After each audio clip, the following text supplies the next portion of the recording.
அந்த சட்டசபையில் உள்ளே வந்தோடனே இம்மிடியட்டாக ஒரு போட்டது வந்து இந்த டாஸ்மாக் ஒழிப்பு தான் போட்டார். அது மிகப்பெரிய உள்ள பெண்கள் மத்தியில் வந்து மிகப்பெரிய வரவேற்பை பெற்றுக்குன்னு சொல்லி,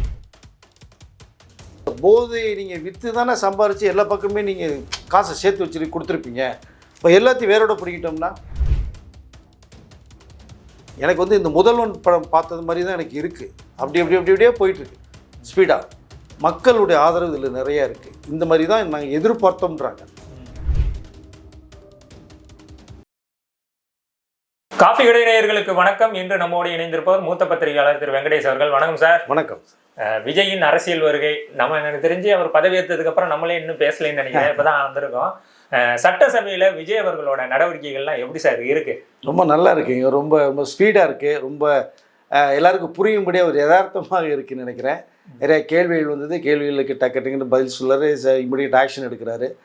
ஃபஸ்ட்டு நான் சொல்லிக்கிறோம்னா, சட்டசபையை வந்து எல்லோரும் மக்கள் பார்க்க முடியாத ஒரு லைவ் டெலிகாஸ்ட் ஒன்று போட்டிருக்காரு. அது வந்து உண்மையிலேயே மிகப்பெரிய வரவேற்கத்தக்க ஒரு விஷயமா இருக்குது. என்ன சம்பவம் நடக்குதுங்கிறத எல்லா பேருமே பார்க்கலாம். இப்போ உலகத்தில் இருக்கிற அத்தனை பேர் கூட பார்க்கலான்னு வச்சுங்களேன். அதனால் நிறைய அந்த பதவி ஏற்கும் போது போட்ட 3 கையொப்பம், சட்டசபைக்கு உள்ளே வரும்போது அந்த சீட்டில் போய் உட்காரும் போது ரொம்ப யதார்த்தமாக மிகப்பெரிய அளவில் பல வருட ஒரு கனவு அது. அப்படியே போகிறாரு, பார்க்குறாரு, சிரிக்கிறாரு, அந்த சீட் முன்னாடி உட்கார அந்த ஒரு காட்சி. ஏன்னா அந்த சீட்டில் யார் உட்காந்து நமக்கு தெரியும். அந்த முதலமைச்சர் ரூமில் நாற்காலில் உட்கார்ந்தது, சட்டசபைக்குள்ள முதலமைச்சர் சோஃபாவில் உட்கார்ந்த சம்பவங்கள்லாம் எனக்கு பழைய முதல்ல உட்கார்ந்த ஞாபகம் தான் எனக்கு வந்துச்சு. அது ஸ்பீடாக இருக்குதுன்னு சொல்ல முடியும். அவர் தான் சொன்னார் இல்லையா, குதிரையை போல் ஸ்பீடாக எங்கள் அரசு இயங்குங்கிறத அவர் சொன்னார். குதிரை பேரம் இருக்காதுங்கிறத, ஸோ குதிரை பேர் இருக்காதுங்கிறத தெளிவாக சொல்லியிருக்காரு. அதுக்கடுத்து பார்க்கணும்னா, அந்த சட்டசபையில் உள்ளே வந்தோடனே இம்மிடியட்டாக ஒரு போட்டது வந்து இந்த டாஸ்மாக் ஒழிப்பு தான் போட்டார். அது மிகப்பெரிய உள்ள பெண்கள் மத்தியில் வந்து மிகப்பெரிய வரவேற்பை பெற்றுக்குன்னு சொல்லலாம். 717 கடைகளை வந்து உடனடியாக 2 வாரத்துக்குள் மூடணும் அப்படின்னு சொல்லப்பட்ட விஷயம்.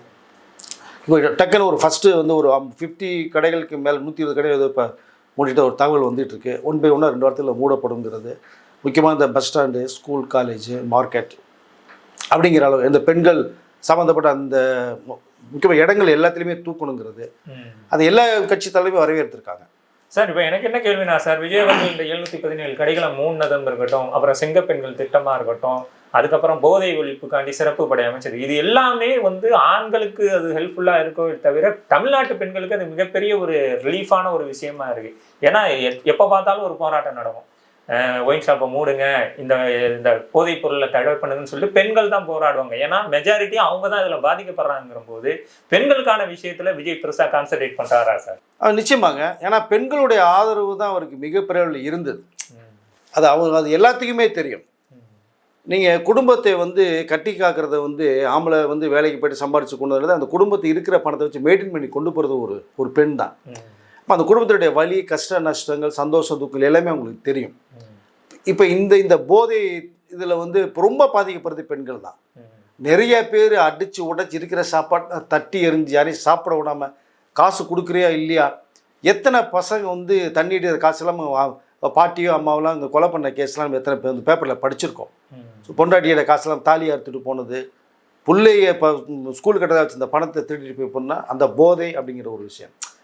ஸோ இந்த 3 கோப்பில் கையெழுத்து போட்டது முக்கியமாக வந்து நீ சொன்னது மாதிரி வந்து இந்த சிங்கப்பெண், ஸோ அதிரடிப்படை, அப்புறம் போதை தடுப்பு ஃபோர்ஸ் அப்படிங்கிறது வந்து, அப்புறம் இபி, அது நம்ம ஆல்ரெடி சொல்லியிருக்கோம். 200 யூனிட்டுங்கிறது மிகப்பெரிய ஒரு விஷயம். அது 500 யூனிட்டுகளுக்கு கீழே யூஸ் பண்ணுறது அந்த 200 யூனிட் ஃப்ரீ. 500 யூனிட்டுக்கு மேலே போகிறவங்களுக்கு வந்து ஆல்ரெடி கொடுக்குற 100 யூனிட் ஃப்ரீ அப்படிங்கிற ஒரு சிஸ்டம். அது எல்லாருக்குமே தெரியாது. பட் இந்த போதைங்கிறது வந்து கண்டிப்பாக டாஸ்மாக் மூலமாக அது சின்ன விஷயமாகவே இன்னும் போதைங்கிறது இந்த கஞ்சான்னு நிறையா விஷயங்கள் போகும்போது அது நிறைய ஒழிப்புகளை இப்போ காவல்துறை ரொம்ப சீரியஸாக ரொம்ப ஸ்பீடாக இங்கே ஆரம்பிச்சிட்டாங்க. இப்போ ஏன்னா சார், எனக்கு என்னன்னா சார், இன்னைக்கு ஒரு நியூஸ் வந்தாங்க, இந்த போதைப் பொருளை விற்கிறவங்க யாராக இருந்தாங்கன்னா அவங்களோட சொத்துக்கள்லாம் வந்து நாங்கள் பறிமுதல் செஞ்சுருவோம், உறவினர்களோட சொத்துக்களையும் பறிமுதல் செஞ்சுருவோம், அது அவ்வளோ சீக்கிரமாக விடமாட்டோங்கிற போது இளைஞர்களுக்கு இந்த போதையில் போய் லாக் ஆகிடக்கூடாதுங்கிறதுல விஜய் ரொம்ப தெளிவாக இருக்கார். கண்டிப்பாங்க, நல்ல விஷயங்க. அது நீங்கள் வேரோட பிடிக்கணும். அதை நீங்கள் வெட்டினீங்கன்னா திரும்பி வளரும். அப்போ இந்த போதை நீங்கள் விற்று தானே சம்பாரித்து எல்லா பக்கமே நீங்கள் காசை சேர்த்து வச்சு கொடுத்துருப்பீங்க. இப்போ எல்லாத்தையும் வேரோட பிடிக்கிட்டோம்னா, ஸோ இது இளைஞர்களுடைய வாழ்க்கையே கெட்டு போகுதுங்க. அதுதான் இந்த பெண்கள் குடும்பத்தில் இருக்கிறவங்களாம் பயந்துட்டு இருக்காங்க. வெளியில் போகிற பையன் எப்படி வீட்டுக்கு வருவானே தெரியாமல் இருக்காங்க. அம்மாடி கஞ்சா அடிச்சு எங்கே ரோட்டில் படுத்துட்டானா எத்தனை மணிக்கு எந்திரிக்கான்னு தெரியும், எங்கே படுத்துருக்கான்னு தெரியாது. ஒயின் ஷாப்பாக போய் நிறைய பெண்கள் வந்து ஹஸ்பண்டு எங்கே தண்ணி அடிச்சு படுத்துருக்கான்னு தெரியாது. பேரண்ட்ஸ்லாம் பார்த்தோம்னா பையன் போனால் தண்ணி அடிச்சு எங்கே படுத்துருக்கான்னு தெரியலையே அப்படிங்கிற மாதிரிலாம் தேடுதல் எத்தனை தெரியுமா இருக்காங்க உங்களுக்கு. அதெல்லாம் நிறைய பேருக்கு இது உணர்ந்தவங்களுக்கு தெரியும். இப்போ நம்ம பேசுகிற மேட்ரு அவ்வளோ கஷ்டங்களை வாழ்ந்துட்டு இருக்காங்க அதை. ஸோ இந்த போதை தடுப்புங்கிறது கொஞ்சம் கொஞ்சமாக குறைச்சி படிப்படியாக குறைச்சி எல்லாத்தையும் வேரோட பிடிங்கி தூக்கி போட்டாங்கன்னா இளைஞர்கள் அவருடைய வாழ்க்கை சிறப்பாக இருக்கும். மெயின் டார்கெட்டே அவருக்கு அதுதான். நல்லா படிக்க வைக்கணும், வேலைக்கு போகணும், லைஃப் செட்டில் ஆகணும். அவங்க தானே குடும்பத்தை பார்த்துக்குவாங்க. இந்த கலாச்சாரத்துக்குள்ளே போயிட்டாங்கன்னா வாழ்க்கை எல்லாமே நாசமாக போயிடும். அதுதான் அவர் டக்குன்னு ஃபஸ்ட்டு கையில் எடுத்ததே. அது காவல்துறை இம்மிடியட்டாக ஃபோர்ஸை இறங்கிட்டாங்க. இப்போ நிறைய போதை தடுப்பில் குட்காலாம் பிடிச்சிருக்காங்க, புகையிலே பிடிச்சிருக்காங்க. சிசிடிவி கேமரா தூத்துக்குள்ளே சிசிடிவியில் பஸ் ஸ்டாண்ட்டை வச்சுட்டாங்க. பெண்கள் எந்த ஏதாவது ப்ராப்ளம்னா உடனே தூக்கி உள்ள வைக்கிறது மாதிரி. இப்போ எல்லாமே அரண்டு போயிருக்காங்க. தவறுகள் மேக்ஸிமம் நடக்காத அளவுக்கு ஒரு ஃபோர்ஸ் ரெடி பண்ணியிருக்காங்க. படிப்படியாக அது குறையும். அந்த இளைஞருடைய வாழ்க்கை பிரகாசம் மாறுங்கிறத நான் சொல்லிக்கல ஒரு மனசு. இதை தொடர்ந்து பார்த்தீங்கன்னா சட்டமன்றத்தில் விஜய் அவர்களோட பேச்சு ரொம்ப சாஃப்டா ரொம்ப மெதுவாக எல்லாரையும் ஹேண்டில் பண்ணுறாருல, இதை எப்படி பார்க்குறீங்க? ரொம்ப மெச்சூரிட்டியாக இருக்குது, ரொம்ப குவைட்டாக. சவுண்டு எப்போயுமே அவர் வந்து ரொம்ப சத்தம் போட்டு பேசி நான் பார்த்ததில்லை. இந்த பிரச்சாரத்தில் மட்டும்தான் நம்ம பார்த்துருக்கோம். ஓ விஜய் இப்படி சத்தம் போட்டு பேசுவார் அப்படிங்கிறத நம்மளே பிரச்சாரத்தில் தான் பார்த்தோம். அது தேவை. பேசினார் சட்டசபைகளில் முதல்வர் நாட்களில் உட்காந்துருக்கும் போது எல்லாருடைய கேள்விகள் பார்க்குறாங்க, யார் யார் பேசுகிறா என்னென்ன நோட் பண்ணிக்கிறாரு. அமைதியாக ரொம்ப பொறுமையாக நிதானமாக அவருடைய பதில் வந்துட்டுருக்கு. உடனடியாக கேட்ட கேள்விகளுக்கு டக்கு டக்குன்னு ஒரு முடிவு சொல்கிறார் பார்த்தீங்களா, அது உள்ளே சிறப்பாக நான் பார்க்குறேன். ஏன்னா ஜவு மிட்டாய் மாதிரி இழுத்துட்டு போகாமல் ரைட் ஓகே நம்ம ஆதரவு தந்தவர்களுக்கு ஒரு கேள்வி இருக்கா, ரைட் ஆப்போசிட் கேள்வி வருதா, ஓகே இவர்கிட்ட வந்து கேள்வி வருதா, நானே யோசிக்கிறாரு டக்குன்னு முடிவு பண்ணி. அப்படி தான் அவருடைய ஜோதிடருக்கு ஒரு பதவி கொடுக்க போய் எல்லாம் பேசும்போது தான் டக்குன்னு வந்து அதை இமிடியேட் இல்லைன்னு சொல்லி தூக்கி முடிச்சிட்டாரு மேட்டரை. அப்போ உடனேயே நீங்கள் பண்ணுற போது பார்த்தீங்கன்னா மக்களுடைய எதிர்பார்ப்பு வந்து சீக்கிரமே நடக்குங்கிறது தான் பார்க்கப்படுது. இப்போ நிறையா அது அரசு வந்து டிபார்ட்மெண்ட்டுக்கு எல்லாத்துக்குமே பார்த்தா நிறைய சுற்றறிக்கை விட்டுருக்காரு. மக்கள் யாரை தேடி எந்த துறைக்கு வந்து உதவிகள் கேட்டு அவங்களுடைய தேவைகளை கேட்டாங்கன்னா உடனடியாக அதுக்கு ஒரு முடிவு சொல்லிவிடுங்க. முடிவு சொல்ல முடியாத பிரச்சனையாக இருந்தால் மேலே டிஸ்கஷன் பண்ணுங்கள். 2 நாள் 3 நாளுக்குள்ளே பிரச்சனை முடிச்சு வச்சுருங்க. முடிச்சு வைக்காமல் இருந்தீங்கன்னா உங்கள் மேலே நடவடிக்கைப்படும். அப்போ ஒட்டுமொத்தமாக எல்லாருடைய பார்வையுமே வந்து எனக்கு வந்து இந்த முதல்வன் படம் பார்த்தது மாதிரி தான் எனக்கு இருக்குது. அப்படியே போயிட்டுருக்கு ஸ்பீடாக. மக்களுடைய ஆதரவு இதில் நிறையா இருக்குது. இந்த மாதிரி தான் நாங்கள் எதிர்பார்த்தோம்ன்றாங்க. ஒயின் ஷாப் மேட்டரே கூட பார்த்தீங்க அப்படின்னோம்னா அப்போ டைமிங் வேறு மாறுது. நைட்டு 10 மணின்னா 10 மணிக்கு போய் குடிச்சு முடிச்சு 10:30 மணிக்கு அங்கே படுத்துடுறான், வீட்டுக்கு போக மாட்டாங்க. ஸோ இப்போ 10 மணிலேருந்து இப்போ டைம் மாற்றும் போது மார்னிங் 10 to நைட் 8க்குள்ளே நீங்கள் மூடி லாக் பண்ணிட்டு போயிடும். நல்ல பேர் உள்ளுக்குள்ளே யாருக்கு வேலை கிடையாது. மீறி இருந்தீங்கன்னா ஸோ சட்டம் பாயும், ஊழியர் மேலே நடவடிக்கை எடுக்கப்படும். நிறைய பார்த்தீங்கன்னா எலைட் பார்லாம் பார்த்தீங்க அப்படின்னா இதெல்லாம் பார்த்தீங்கன்னா நீங்கள் வந்து ஒரு எக்ஸ்ட்ரா வாங்கினீங்கன்னா காசு கேட்பாங்க, 10 ரூபா 20 ரூபான்னு கேட்குறாங்க. பாதி யாரும் கேட்கக்கூடாது, என்ன மார்க்கெட் ப்ரைஸோ அதை நீங்கள் சேல் பண்ணணும் அப்படிங்களுக்கு ஒரு அறிக்கை விட்ருக்காங்க. 21 வயசுக்கு மேற்பட்டவர்களுக்கு தான் நீங்கள் மது விற்பனை செய்யணுன்னு இருக்காங்க. கம்மியாக இருந்தால் நீங்கள் ஐடி கார்டை வாங்கி பார்த்துங்க, அதுக்கு கீழே உங்களுக்கு கொடுத்தீங்கன்னா உங்கள் மேலேயும் சட்டம் பாயுங்க. ஸோ இப்படி நிறையா விஷயங்கள் பண்ணும்போது தான் ஒரு சில மாற்றங்கள் வரும். நீங்கள் ஆரம்பத்தில் இது கொஞ்சம் கஷ்டமாக தான் இருக்கும் எல்லாருக்குமே. என்னடா இது புதுசு இப்படிங்கிறது. அதை வந்து சரியான முறையில் பயன்படுத்திட்டு போக பார்த்தோம்னா அது வந்து பரவாயில்ல, கரெக்டான ஒரு விஷயமா இருக்குது அப்படிங்கிறது உணர முடியும். இப்போ நீங்கள் சொல்கிறத வச்சு பார்க்கும் பொழுது விஜய் வந்து இந்த நிவாரணங்கள் கொடுக்கறது, இலவசம் கொடுக்குறதெல்லாம் நம்ம பின்னாடி பார்த்துக்குவோம். சமூகத்தை அடிப்படையிலேருந்து மாற்றுவோங்கிறதுல ரொம்ப தெளிவாக இருக்காரு. இல்லை அதான் ஆக்சுவலாக அதாங்க முறை நல்லா இருக்கணுங்க உங்களுக்கு. நீங்கள் டக்குன்னு 2000 ரூபா கொடுக்குறோன்னா அவர் டைம் கேட்டார், நீங்கள் அன்றைக்கே டைம் கேட்டார், எனக்கு கொஞ்சம் டைம் வேணும், கண்டிப்பாக பண்ணுவேன், நான் பொய் சொல்ல மாட்டேன், சொல்கிறதான் செய்வேன்னு விஷயத்த அவர் சொல்லியிருக்கார். வேறு அதை மக்கள் படத்தை கொள்ளையடிக்க மாட்டேங்கிற விஷயம் சொல்லியிருக்காரு. அப்போ நீங்கள் அதை கொடுத்து நீங்கள் ஒரு விஷயத்தை ட்ராவல் கொண்டு போகிறத விட இந்த பேசிக்கான விஷயங்கள் நிறையா இருக்குது. நீங்கள் இதை பண்ணாலே அது ஆட்டோமேட்டிக்காக சரியாக வரும். ஸோ போதையிலேருந்து இந்த டாஸ்மாக்லேருந்து இருந்தால் ரிலீஸ் பண்ணி கூப்பிட்டு வந்தீங்க அப்படின்னா உங்களுக்கு தேவை கரண்ட்டு ரொம்ப முக்கியம் இல்லையா? வீட்டில் கரண்ட்லாம் ஒன்றுமே பண்ண முடியாது கண்டிப்பாக. அப்போது 200 யூனிட் உங்களுக்கு ஃப்ரீன்னு சொல்லிட்டார்.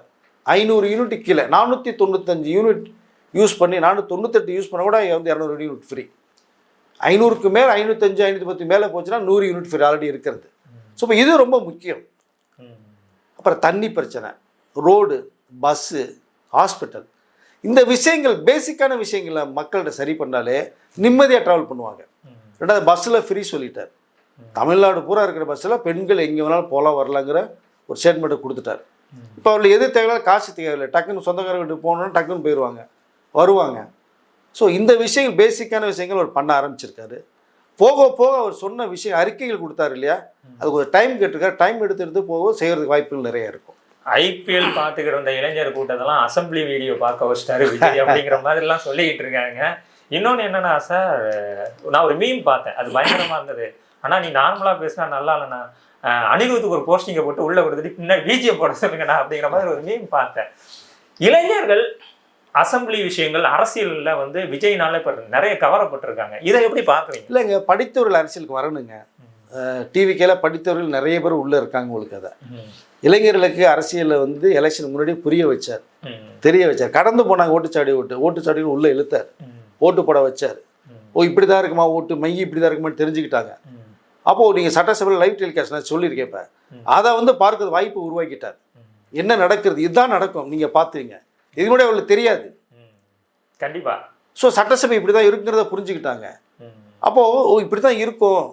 அப்போது அவருடைய மனசில் என்னென்னா, நம்மளும் படித்து பெரியலாகி ஒரு விஷயத்துக்குள்ளே போய் அரசியலுக்குள்ளே வந்தால் நம்ம இப்படி நல்லது பண்ணலாம், செய்யலாம், இதுக்குள்ளே போகலாம், மக்கள் நல்லது பண்ணால் நீங்கள் இப்படியே சில விஷயங்கள் பண்ணலாம், அப்போ நல்ல பேர் எடுக்கணும் அப்படிங்கிற அந்த ஒரு தாட்ஸ் எல்லாம் இப்போ நிறைய பேர்கிட்ட வந்துகிட்டு இருக்கு, பேச ஆரம்பிச்சிருக்காங்க.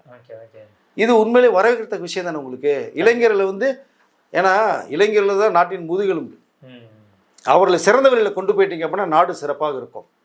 அதை தான் விஜய் அவர்கள் இளைஞர்களை மட்டும் டார்கெட் பண்ணி எடுக்கிறார். உங்களுடைய வாழ்க்கை சிறப்பாகிறதுக்கு என்னால் என்ன பண்ண முடியுமோ பண்ணுறேன்னு சொல்கிறார். அது உண்மையில் வரவேற்கத்தக்க விஷயம்.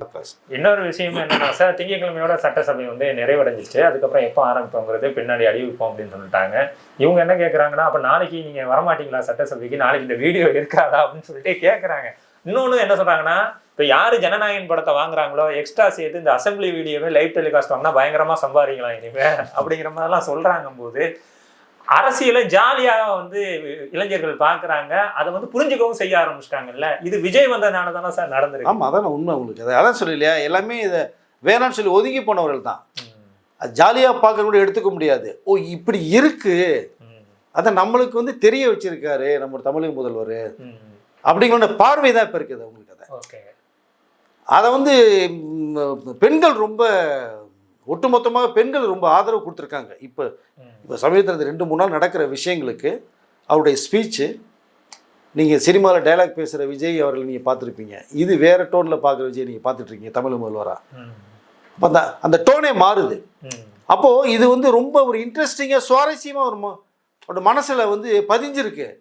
முடிஞ்சு போச்சு, திரும்பி எப்போ வரும் அப்படின்னா, அப்போ அதுக்குள்ளே அவங்களுடைய எண்ணம் ஆழமாக பதிஞ்சிருக்கு. ஓகே, அரசியலுக்குள்ளே நீங்கள் தெரிஞ்சுக்குங்க.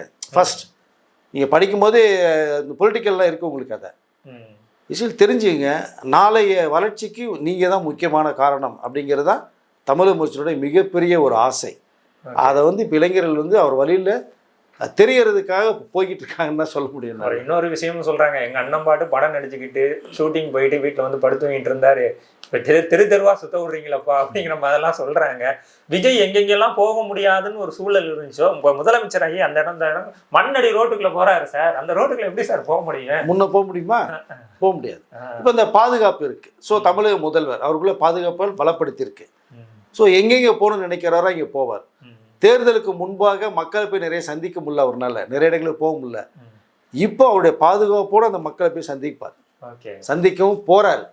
ஸோ இந்த வேலை பொழிப்பு அதிகமாக இருக்கும். நீங்கள் இதுக்கு முன்னாடி பார்த்த விஜய் சினிமா நடிக்கும் போது காலைல 9 மணி போய்ட்டு 6 மணிக்கு வந்துடுவாங்க. நைட் ஷூட்டிங்கு நைட் முடிச்சுட்டு போய் படுத்துருவாங்க. அது ஃப்ரீயாக இருந்தது. இப்போ அப்படி இல்லை. அவருக்கு 24 hours சிந்தனை பூரா தமிழ்நாட்டிலே தமிழ் மக்கள் மேலே தான் இருக்கும். இந்த பிரச்சனை இப்படி வரும், இந்த பிரச்சனை இப்படி சொல்லியிருக்கோம், இது எப்படி தீர்க்கிறது, புது பிரச்சனை இப்படி வந்து அதை எப்படி நம்ம சமாளிக்கிறது, மக்கள் இப்படி கொண்டு போகிறது அப்படிங்கிற அந்த ஒரு தாட்ஸ் இருக்கும். சுருக்கமாக சொல்ல போனால் இப்போ அவருக்கு சாப்பிட்றதுக்கே நேரம் இருக்காது. அப்படியே நேரம் இருந்தாலும் சாப்பாடு இறங்கான்னு தான் சொல்லிக்க முடியும் என்னால் நினைக்கிறேன். ஏன்னா அந்தளவுக்கு ஒரு பிஸி ஷெடியூலில் ட்ராவல் பண்ணுறார். எல்லாருடைய கட்சியினுடைய தலைவர்களும் மிகுந்த வரவேற்பை பெற்றிருக்கார். அவர் இப்படி ஒரு தமிழக முதலமைச்சரை நாங்கள் இதுவரை பார்க்கவில்லை அப்படின்னு மிகப்பெரிய தலைவர்களாக சொல்லியிருக்காங்க. ஓகே சார், நிறைய தகவலை பகிர்ந்துக்கிட்டீங்க, ரொம்ப நன்றி சார். நன்றி.